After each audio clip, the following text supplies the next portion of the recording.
PDI Perjuangan menyatakan siap menjadi tuan rumah berikutnya pasca pertemuan 5 ketum parpol dan juga Presiden Joko Widodo. Bahkan PDIP mengklaim siap membuka diri bergabung dengan koalisi besar dengan syarat calon presiden harus dari PDIP. Seberapa potensial bergabungnya 6 parpol besar ini menjadi koalisi besar? Akankah pembicaraan nama capres akan berlangsung alot atau malah akan berjalan mulus? Dan untuk membahasnya sudah bersama kami pertama di studio adalah Direktur Lingkar Madani Ray Rangkuti. Bang Ray, selamat malam. Malam, Bung. Terima kasih sudah hadir. Sama-sama. Dan kemudian yang bergabung melalui sambungan luar studio adalah politisi PDI Perjuangan Budiman Sujatmiko. Selamat malam, Mas Budiman. Selamat malam. Ya. Baik, saya akan langsung ke Mas Budiman. Selamat malam, maaf saya sedang tengah acara ini. Baik, baik. Terima kasih sudah menyempatkan untuk bisa berdiskusi pada malam hari ini. Mas Budiman, saya langsung saja. Jadi artinya ini sudah fix begitu ya arahan dari ketum akan bergabung, syaratnya adalah mutlak jika capres dari PDIP begitu ya? Iya. Pertama gini, yang harus saya garis bawahi, harus saya klarifikasi, soal bergabung kita terbuka PDI Perjuangan dan menyambut seperti dikatakan oleh Ibu Puan Maharani selaku Ketua DPP bahwa bahkan bukan cuma bergabung, bahkan juga kita siap untuk menjadi tuan rumah, ya. Pernyataan bahwa calon presiden dari PDI Perjuangan itu adalah sikap umum, statement umum yang sudah disampaikan oleh Ibu Ketua Umum PDI Perjuangan yang sudah lama sejak awal juga kita ingin, wajar dong, aspirasi sebuah partai politik ingin memenangkan pemilihan legislatif dan juga memenangkan calon presiden yang didukung oleh partai, ya. Dan ini juga saya kira berlaku bagi partai-partai lain. Begitu. Baik, jadi Mas Budiman, artinya ketika siap menjadi tuan rumah itu belum syarat soal pasti capres dari PDIP itu belum kemudian akan disampaikan begitu ya? Tidak. Jadi kalau siap menjadi tuan rumah bertemu bukan kemudian ayo kita datang, kita ketemu, tapi kamu harus terima calon presiden dari PDI Perjuangan. Tidak seperti itu. Tapi itu adalah sikap yang secara umum dinyatakan oleh ketua umum kami di dalam berbagai macam acara partai, baik tertutup maupun terbuka, begitu. Tapi artinya akan menjadi prioritas poin yang didorong oleh PDIP pada saat pertemuan, jika kemudian meski itu disebut sebagai pertemuan awal 6 partai ini, Mas? Oh, saya kira tentu saja sebagai sebuah etika politik, kita tidak berbicara tentang agen, kita tidak bicara tentang subjeknya, nggak bicara dulu, tapi pertemuan gagasan, pertemuan ide, pertemuan platform PDI Perjuangan dengan partai-partai politik yang memang selama ini sudah bekerja sama dengan PDI Perjuangan di dalam pemerintahan Bapak Joko Widodo dan Bapak Ma'ruf Amin. Jadi kita melakukan penghargaan, memberikan penghargaan pada kebersamaan yang selama ini ada, dan mungkin alangkah baiknya jika kebersamaan itu diteruskan. Saya pikir prasyarat itu sendiri sudah cukup ya untuk PDI Perjuangan bertemu. Bahwa sikap soal capres dari PDI Perjuangan itu sama, tidak lebih istimewa dari apa yang dikatakan oleh Gerindra yang ingin mencapreskan Pak Prabowo, atau PKB yang ingin mencapreskan Bapak Muhaimin Iskandar, atau Golkar yang ingin mencapreskan Bapak Airlangga Hartarto, begitu. Gak ada yang istimewa. Baik, saya akan ke Bang Ray Rangkuti kalau begitu. Bagaimana kemudian Anda melihat ketika ada 6 partai besar parlemen hari ini, paling tidak diantaranya 4 itu sudah mendeklarasikan masing-masing capresnya, punya calonnya masing-masing begitu. Akankah ini menjadi suatu hal yang realistis akan menjadi satu nanti? Sebetulnya yang agak baru ini karena setidaknya dalam 2 hari ini PDI Perjuangan sudah mulai getol membicarakan tentang koalisi. Salah satu isu yang sebelumnya terlihat agak mereka jaga ya. Agak jarang kita mendengar PDI Perjuangan misalnya seterbuka sekarang ingin melakukan koalisi dengan partai mana, dengan koalisi mana, macam-macam gitu. Ini perkembangan baru. Saya kira perkembangan ini tidak lepas dari apa yang dilakukan oleh Pak Jokowi sebelumnya, yaitu mempertemukan 2 koalisi di antara KIP dengan KIR yang dianggap akan menjadi koalisi besar, yang membuat posisi PDI Perjuangan seolah-olah menyendiri gitu ya, tidak masuk ke koalisi perubahan dan kemungkinan nggak akan masuk ke koalisi besar gitu. Mencermati kemungkinan menyendirinya ya, menepinya PDI Perjuangan itu, nah sekarang mereka dalam posisi lebih aktif untuk terbuka. mencari pasangan atau mencari teman koalisi untuk Pilpres 2024 yang akan datang, tentu saja dengan tawaran yang semua partai pasti akan melakukannya, yaitu ketua umum mereka atau anggota partai mereka atau calon presiden mereka sebagai calon di dalam koalisi. Itu tawaran yang sudah pasti dilakukan oleh Gerindra, ya kan, oleh Golkar dengan Airlangga dan juga PKB dengan Caimin ya begitu ya. PKB dengan Caimin dan seterusnya gitu. Baik Bang Rey, artinya ini menurut Anda karena kemudian quote unquote tidak dilibatkan secara langsung, PDIP hari lebih aktif, atau Saya kemudian kira ini menjelang akan diumumkan capresnya oleh PDIP? Enggak, ini lebih karena respon terhadap Pak Jokowi yang mulai melakukan konsolidasi sendiri, gitu ya.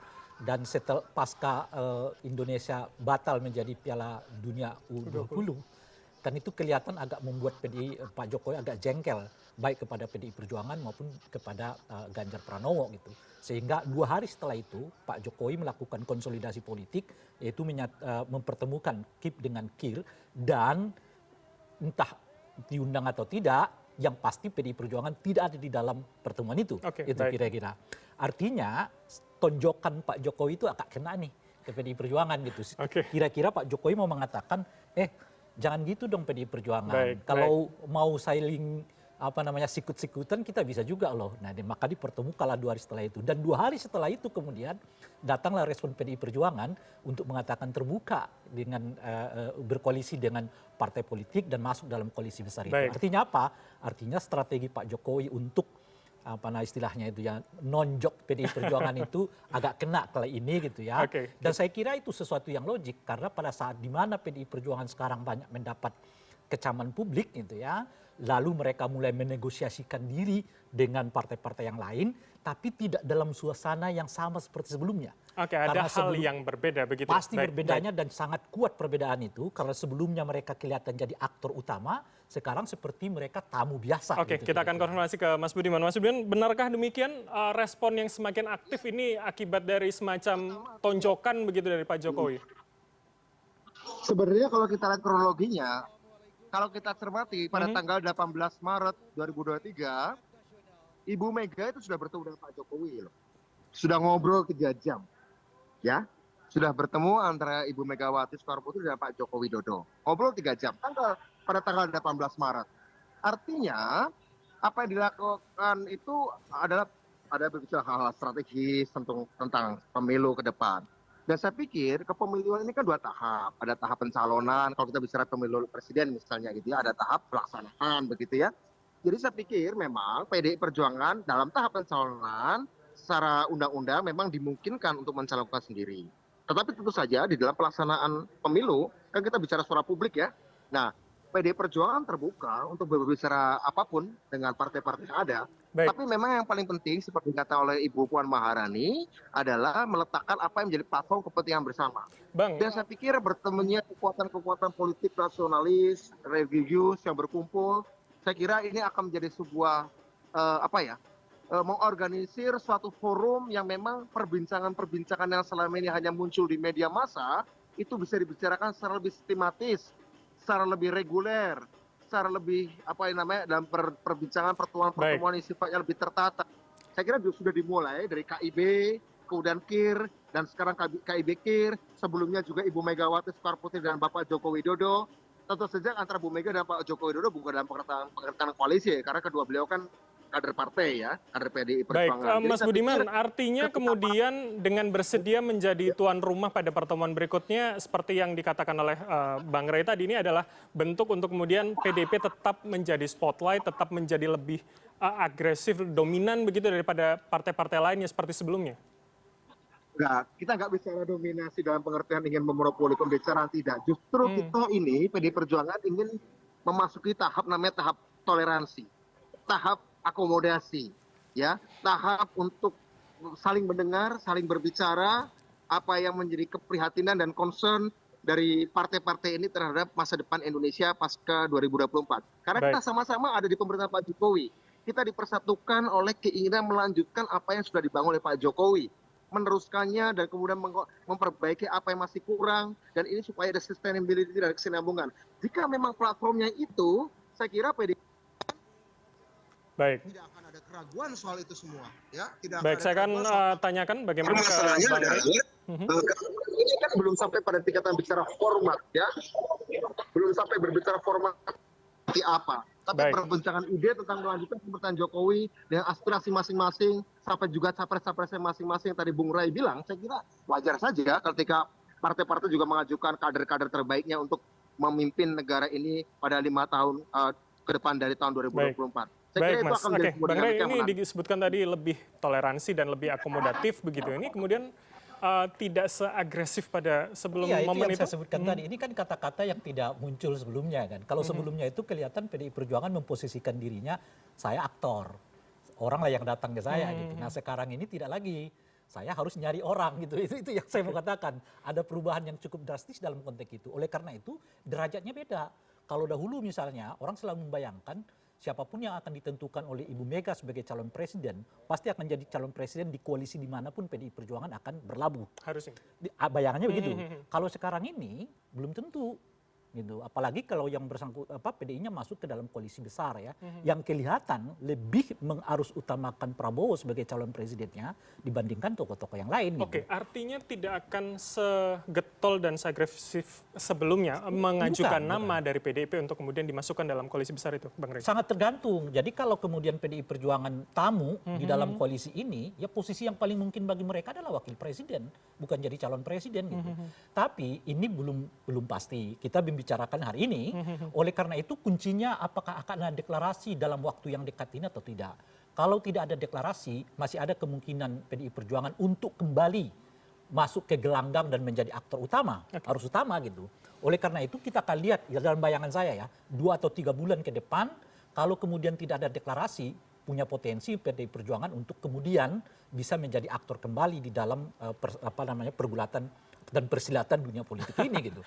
Tapi kalau koalisi besar ini diumumkan dalam waktu dekat, apalagi kalau mereka mengumumkan calon presidennya, itu artinya kalaupun PDI masuk, mereka adalah tamu dalam koalisi ini, dan sebagai tamu tentu bukanlah tuan rumah. Kalau jadi yang namanya tuan rumah, pastilah mereka yang berkoalisi, dan besar kemungkinannya PDI Perjuangan kalau tetap mendesak orang, hanya mungkin itu sebagai calon wakil presiden, bukan calon presiden. Kalau begitu ketika melihat kondisi hari ini, maka yang paling besar potensinya adalah nama Prabowo Subianto, dari paling tidak 6 partai yang akan berkumpul. Ya, jadi pertama tentu karena sebelumnya juga Pak Jokowi sudah mulai mempromosikan Pak Prabowo. Yang bacaan kita saat itu, Pak Prabowo sengaja dipromosikan oleh Pak Jokowi dalam kerangka menahan arus keluarnya pemilih Pak Jokowi, Pak Prabowo ke Anies Baswedan kan.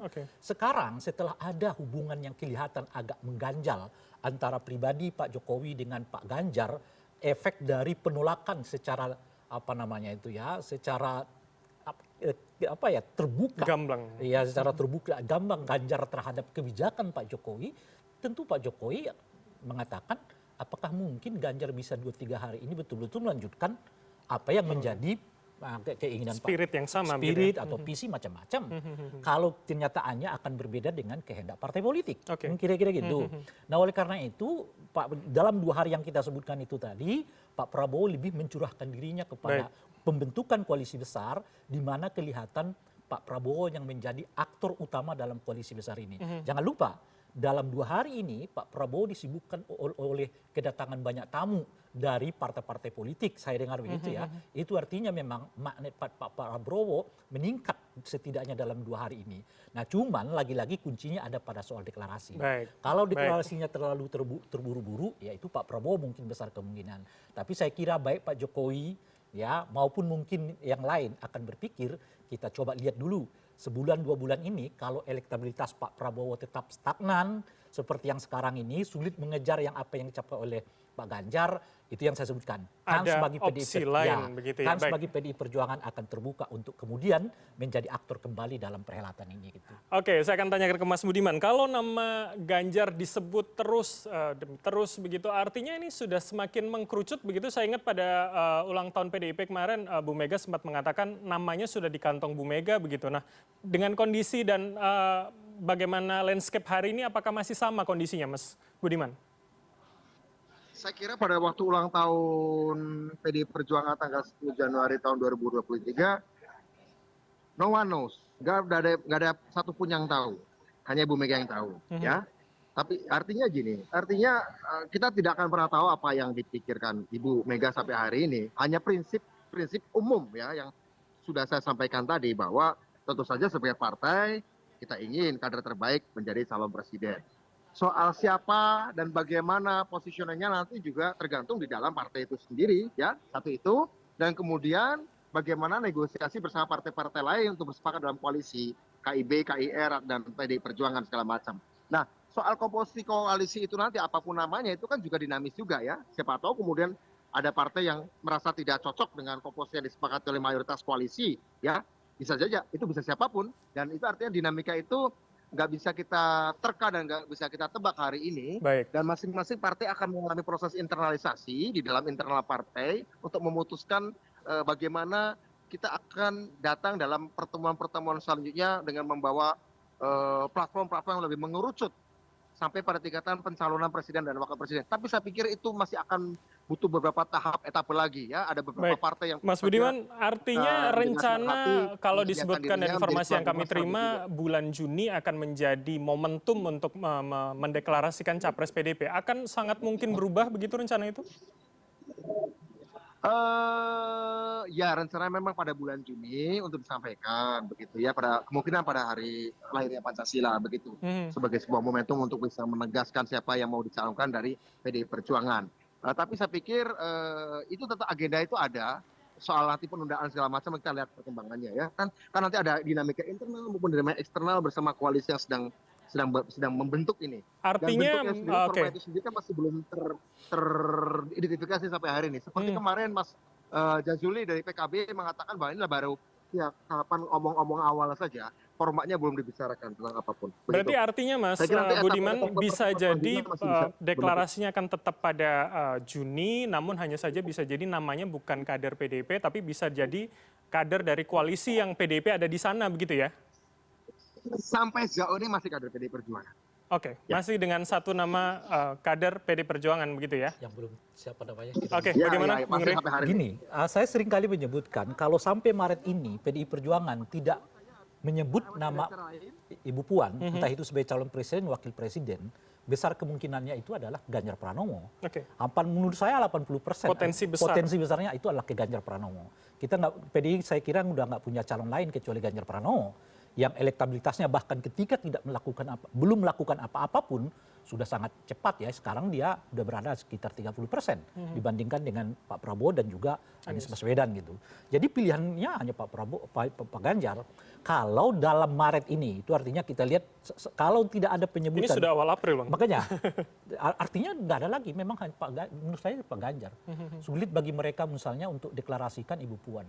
Sudah sulit. Nah sekarang persoalannya adalah kalau sekedar awal Ganjar ini akan dibuat sebagai calon presiden kan kira-kira gitu. Betul. Tapi dengan peta politik yang berubah dalam 4 hari ini gitu ya, itu yang saya sebutkan posisi PDI Perjuangan sudah agak berkurang. Kalau dulu sebagai aktor sekarang kelihatan sebagai tamu, dan dengan sendirinya besar kemungkinan adalah Prabowo Ganjar. Baik. Tapi Ganjar bukan satu-satunya karena di dalam koalisi itu masih ada Airlangga. Kalau tidak cocok dengan Airlangga, nama Erik memungkinkan untuk masuk ke dalam pergulatan ini gitu ya. Oke, bursanya lebih banyak. Nah, oleh karena itu lagi-lagi kuncinya apakah akan diumumkan dalam waktu dekat atau diumumkan 3 bulan, katakan Juni itu tadi seperti oleh Bung Adian. Kalau diumumkan Juni, itu artinya potensi bagi PDI Perjuangan untuk kembali menjadi aktor politik di dalam perhelatan 2024 ini sangat terbuka. Oke, semua akan tergantung waktu begitu ya, Bang Rey. Oke, baik. Kita akan tunggu seperti apa kemudian siapa nama yang akan muncul dari PDIP maupun apakah koalisi besarnya akan memang menjadi suatu koalisi yang akan berhadapan-hadapan dan menjadi kontestan dalam Pilpres mendatang. Kita akan tunggu tentunya. Terima kasih atas waktu Anda, Bang Rey Rangkuti, Direktur Lingkar Madani, serta Mas Budiman Sujatmiko yang bergabung sama kami di luar studio. Politikus PDI Perjuangan telah bergabung sama kami. Terima kasih banyak. Sehat selalu Mas Budiman dan juga Bang Rey. Thank you, Budi. Demikian kanal Pemilu Terpercaya pada malam hari ini. Pastikan Anda mendapatkan update informasi terkini seputar pemilu dan juga Pilpres 2024 hanya di CNN Indonesia, kanal Pemilu Terpercaya. Saya Bram Herlambang pamit. Selamat malam. Sampai jumpa.